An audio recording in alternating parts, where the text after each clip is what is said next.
yung reason for selling? Ayun lang, wala na akong parking. Actually, may friend ako, binili mo yung Miata niya eh. Tapos yung Miata niya is 2017, mine is 2022. Yes, yes. Announcement guys, another car, another day. So tonight, meron nga pala tayong pupuntahang car show model. O guys, baka kung anong iniisip nyo ha? Hindi. Kasi meron siyang binibentang 2022 Mazda Miata MX-5. Guys, hindi to ordinary MX-5. Gusto nyo malaman kung ano to? Tara, samahan nyo ako.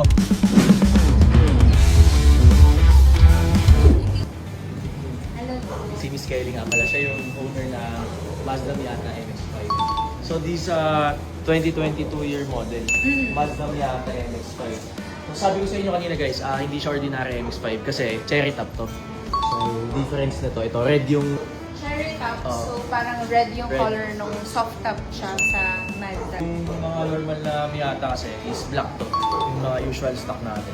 And actually hindi pa kasi ako nakakakuha nitong cherry top. Usually mga black top lang, kaya nagpunta talaga kami dito. Binigyan tayo ng chance na i-check yung auto. Ikutan ko lang yung exterior. So 2022 year model. Nakinis pa to. Yan, babae yung may-ari. Yes, meron. Ano ba ito? Ano ba ibig sabihin na yun? Wala no, sticker lang yan. Ibig sabihin. Tapos ayan guys. White pearl siya. Original paint pa to? Yeah. Lahat, no? Lahat. Tapos ilalim na to sa likuhan. Wala namang any history of accident before. Wala naman. Baka naman maingat si ma'am gumamit ng auto. Ang Sunday car lang. Sunday car lang. Tapos okay lang sa loob, check natin. Sige. Pasok po kayo ma'am. So check natin, start natin guys dito, push start.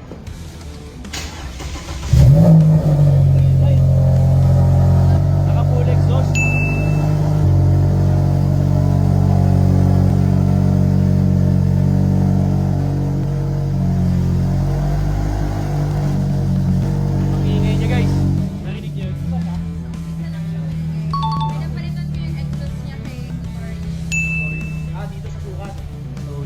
Pala nagawa nito full exhaust. Ano yung napalitan sa kanya other than that wala? Ilan na mileage na ito? 17,000. 17. So yun guys, mababa pa to. So bali spare car mo lang to. Yeah, spare car. Meron kami 2 cars pa na extra eh. Meron Masyado. kami Alphard sa labas. Tapos ito. Okay. From ano lang sa Sunday, pag BGC or yung mga malapit lang. Mahilig talaga si Miss Kelly sa mga ganyan. Yung mga Venus kahit ito. Kaya mahilig talaga siya sa mga ganyan. No? Alam mo na agad babae may ari. Diyos ko. Ito pa. Usually, mga bumibili din talaga ng mga Miata MX-5. Mazda Miata, Z4, babae talaga. Aircon yung malamig. Tapos yan yung movement na aircon also.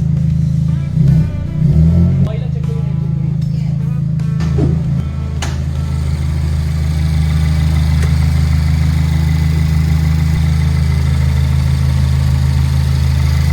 Yung engine naman ito ba? All stock na lang siya. Yeah, lahat yan. Maliban lang kay Notorious, yung ano niya lang talaga. Exhaust. Headers, ito. Yan lang. Yung usually yung full exhaust niya around nasa magkano inaabot? Kay Notorious, nagbayad ako sa kanya around 50,000 eh. Ano na yun? Yeah, additional. Siguro may discount ka sa kanya. Wala. Wala. Kasi yung sa isa ito 100 plus eh. No. Pwede na. Yung guys, mura na yun sa 50k yung full exhaust. Tapos kailan last ano nito? PMS? I don't know kung kailan yung last, pero I will check. Pero bago lang rin yan. This month is yung supposed to be niya. Kaya lang kasi I'm planning to sell it na. Kaya hindi ko na, hindi na inabot. So, kasi maintained naman. Yeah. Yes. Saan ka? Meron akong mga proof na maintain talaga siya. Sa mismong Mazda, alabang siya, pini-change oil. Tapos dun din siya nabili. Mazda Alabang. Mazda alabang din. So, okay to Grace. Kasi kasa maintain siya. Kanyo talaga si Miss. Hindi rin kami sa labas kumukuha ng insurance eh. Sa kay Mazda kami, doon kami mismo nagpapa-change oil. Okay, sige. Pero may mga deed of sale naman complete. Meron. By Monday, pwede mo nang makuha. Yeah. Check natin ito. So, trunk space niya, medyo maliit kasi compact car to. Pero complete tools. Complete tools naman siya. Tapos, madamot sa upuan to kasi dalawa lang talaga yung makakasakay. Wala kang backseat dito. Looks fresh naman. Kailangan ko lang ng extra parking kaya give up ko na siya.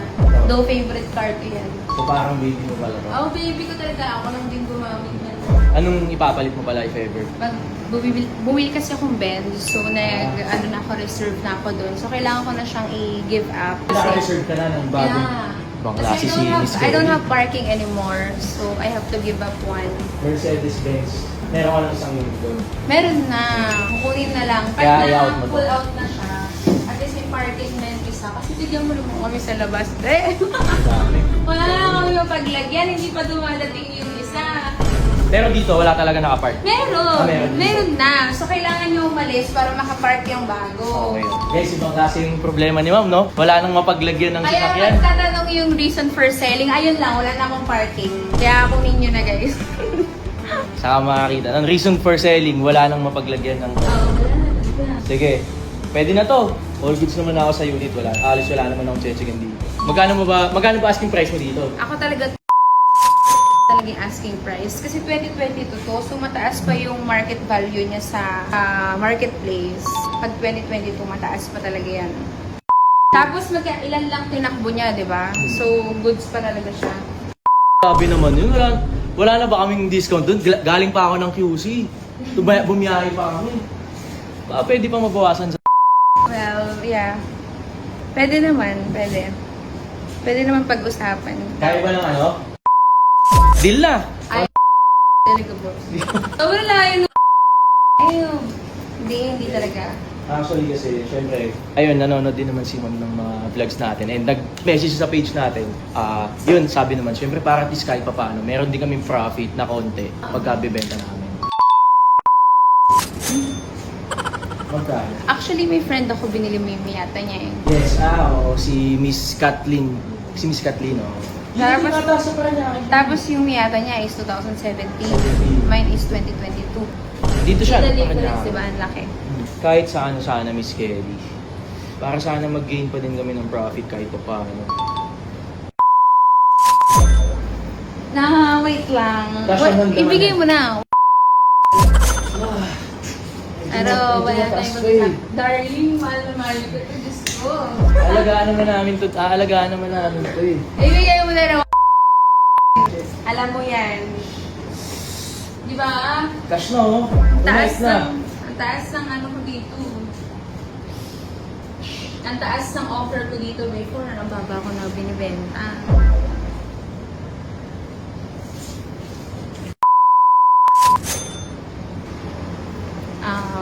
Ano may pampapinis? I-deal na natin to. Sige na. Ibigay ko na to. Yes. Ano ba? Parang hirap tanggihan ni ma'am. Mabilis to. Mabibenta mo itong taas ito eh. Bago lang eh. 2022. Sure ka mabibenta ko to. Mabibenta yan agad. Tsaka wala tong problem. Kaya...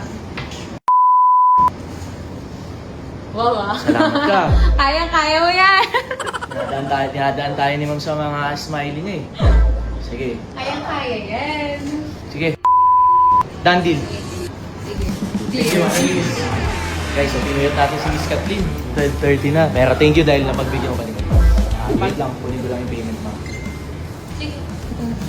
Ay, susi pala nakalimutan ko guys. Baka mauwi natin, di pa bayad eh. Come on. Okay lang. Nakasara naman yung gate. Kasi yung key niya dalawa pa. Hanapin ko yung spare key ah. Pero alam ko dalawa to eh. Ah, sige.